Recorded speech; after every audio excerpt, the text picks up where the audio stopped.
നമസ്കാരം. ഒറ്റയ്ക്കാണെങ്കിൽ അർജുനും തോറ്റുപോകും. കേട്ടിട്ടുണ്ടോ അങ്ങനെ ഒരു പഴഞ്ചൊല്ല്? കേരളത്തിൽ ഇടതുപക്ഷത്തിനേറ്റ കനത്ത പരാജയത്തിന് നമുക്ക് അങ്ങനെ വ്യാഖ്യാനിക്കാം. കേരളത്തിലെ വിഷജന്തുക്കൾ ചുറ്റിനും നിന്ന് ആക്രമിച്ചു. പോരാടാൻ ഒറ്റയ്ക്കൊരാൾ, ഇടതുപക്ഷമെന്ന പ്രസ്ഥാനം. അതിൽ കാലിടറിപ്പോയിട്ടുണ്ട്. ആ കാലിടറിപ്പോയി അതിൽ ചിതറി നിൽക്കുന്ന മനുഷ്യരോട്, സഖാക്കളോട് പറയാനുള്ള കാര്യം. നേരത്തെ സ്വരാജ് നിയമസഭയിൽ ഒരിക്കൽ ഈ വാചകങ്ങൾ പറഞ്ഞിട്ടുണ്ട്. അത് നിങ്ങളോട് പിന്നെയും ആവർത്തിച്ചൊന്ന് പറയുകയാണ്. അത് പറയേണ്ട കാര്യം, ഈ പരാജയത്തിലൂടെ ഇടതുപക്ഷത്തെ അങ്ങ് തകർത്തില്ലാതാക്കി കളയാമെന്ന് ഇപ്പോൾ വീഴ്ത്തിയവർ ചിന്തിക്കുന്നുണ്ട്. അവരുടെ ഉദ്ദേശവും വീഴ്ത്തുക എന്നുള്ളതാണ്. കേരളത്തിലെ സകലമാന വിഷപ്പാമ്പുകൾ ഒരുമിച്ച് അവർക്കൊരു പ്രഖ്യാപിത ശത്രുവേ ഉണ്ടായിരുന്നുള്ളൂ, അതാണ് ഇടതുപക്ഷം. അത് സംഘപരിവാർ ആയിക്കോട്ടെ, കോൺഗ്രസ് ആയിക്കോട്ടെ, ലീഗ് ആയിക്കോട്ടെ, ജമാഅത്ത് ഇസ്ലാമി ആയിക്കോട്ടെ, സുഡാപ്പികളായിക്കോട്ടെ, ക്രിസംഗികളായിക്കോട്ടെ, മാധ്യമങ്ങളായിക്കോട്ടെ, ഓൺലൈൻ മഞ്ഞ മാധ്യമങ്ങളായിക്കോട്ടെ, ചുറ്റിനും നിന്നവർ ആക്രമിച്ചു. ചെയ്തതിനൊക്കെയും റദ്ദാക്കിക്കൊണ്ട് കുറ്റങ്ങളും അല്ലെങ്കിൽ ചെയ്ത പ്രവർത്തികളെയൊക്കെയും അവർ ജനങ്ങളിലേക്ക് എത്താൻ ജാഗരൂകരായി.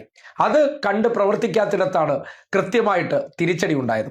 ഇപ്പോഴും മാധ്യമങ്ങളെ കണ്ണടച്ച് വിശ്വസിക്കുന്ന അവർ ശരിയായ കാര്യങ്ങൾ പറയുമെന്ന് കരുതുന്നിടത്ത് എന്തൊക്കെയാണ് അപകടമെന്ന് തിരിച്ചറിഞ്ഞുകൊണ്ട് മുള്ളിനെ മുള്ളുകൊണ്ട് എടുക്കേണ്ട സന്ദർഭമാണ്. എന്തായാലും കേരളത്തിലെ ഇടതുപക്ഷത്തിനെ എങ്ങനെയൊക്കെ സീറ്റ് കുറയ്ക്കാമെന്ന് ഈ നാട്ടിലെ സകലമാന വിഷപ്പാമ്പുകളും ഒരു കാര്യം തിരിച്ചറിഞ്ഞോളൂ: ഈ വിഷപ്പാമ്പുകളെല്ലാം ഒന്നിച്ചു നിന്നുകൊണ്ട് ഇടതുപക്ഷത്തെ അങ്ങ് തകർത്തിട്ട് നാളുകളിൽ ഞങ്ങൾ ഇവിടെ സമത്വസുന്ദര നാട് കൊണ്ടുവരാമെന്നൊക്കെ ഇവരുടെ വാക്ക് കേട്ട് ഇവരുടെ പിന്നിൽ അണിനിരക്കുന്നവർ കരുതുന്നുണ്ടെങ്കിൽ നിങ്ങളുടെ വായ്ക്കകത്തേക്ക് മണ്ണ് വീഴുന്ന കാലഘട്ടത്തിലാണ് നിങ്ങൾ സ്വന്തം കുഴി തോണ്ടിയ വിവരം തിരിച്ചറിയാൻ പോകുന്നുള്ളൂ.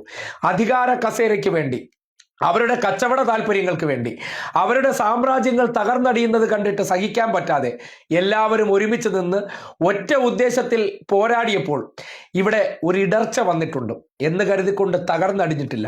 അവിടെയാണ് നിങ്ങളോട് നേരത്തെ സ്വരാജ് നിയമസഭയിൽ ഉൾപ്പെടെ പറഞ്ഞ വാചകങ്ങൾ പറയേണ്ടി വരുന്നത്. തിരിച്ചു വന്നിടാത്ത ദൂരയാത്രയല്ലിതിൻ സഖാക്കളെ. എന്താണ് തിരിച്ചു വന്നിടാത്ത ദൂരയാത്രയല്ലിതിൻ സഖാക്കളെ? അടിച്ചുടച്ചിടാവതല്ല തീർച്ച നമ്മൾ തൻ മനോബലം. ശ്രദ്ധിക്കുക, അടിച്ചുടച്ചിടാവതല്ല തീർച്ച നമ്മൾ തൻ മനോബലം. അതെ, നമ്മുടെ ആരുടെയും മനോബലം ഇവർ എല്ലാവരും കൂടി ചേർന്നാൽ അടിച്ചുടയ്ക്കാൻ കഴിയുന്നതല്ല.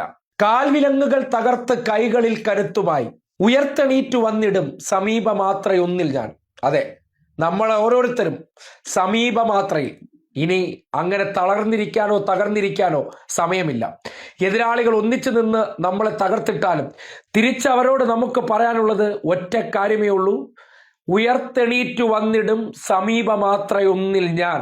അതെ, സമീപത്ത് തന്നെ ഈ ഒരു ഇടർച്ചയിൽ നിന്ന് നമ്മൾ എണീറ്റു വന്നേ മതിയാകുള്ളൂ.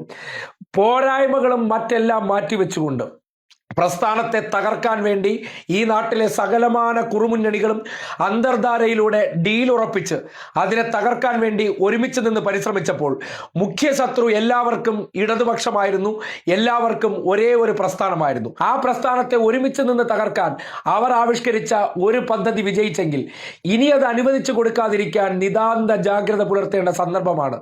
അതുകൊണ്ട് ഉയർത്തെണീൽക്കൂ. ഈ ഒരു തിരിച്ചടി ഒരു വേക്കപ്പ് കോളായിട്ട് നമ്മൾ തിരിച്ചറിയേണ്ടതുണ്ട്. ചെയ്തതൊക്കെയും സൽപ്രവർത്തികളുണ്ട്, പോരായ്മകളുണ്ട്, കുറ്റങ്ങളുണ്ട്. അത് പരസ്പരം തമ്മിൽ തല്ലി തീർക്കുന്നതിനപ്പുറം ഒരുമിച്ച് നിന്ന് ആ തിരിച്ചടിയെ നേരിട്ടുകൊണ്ട് നമ്മൾ അടുത്ത കളത്തിലേക്ക് ഇന്ന് മുതൽ നടന്നു നീങ്ങുകയാണ്. തിരിച്ചു വന്നിടാത്ത ദൂരയാത്ര അല്ലിതൻ സഖാക്കളെ, അടിച്ചുടച്ചിടാവതല്ല തീർച്ച നമ്മൾ തൻ മനോബലം. കാൽവിലങ്ങുകൾ തകർത്തു കൈകളിൽ കരുത്തുമായി ഉയർത്തെണീറ്റു വന്നിടും സമീപമാത്രയൊന്നില്ല.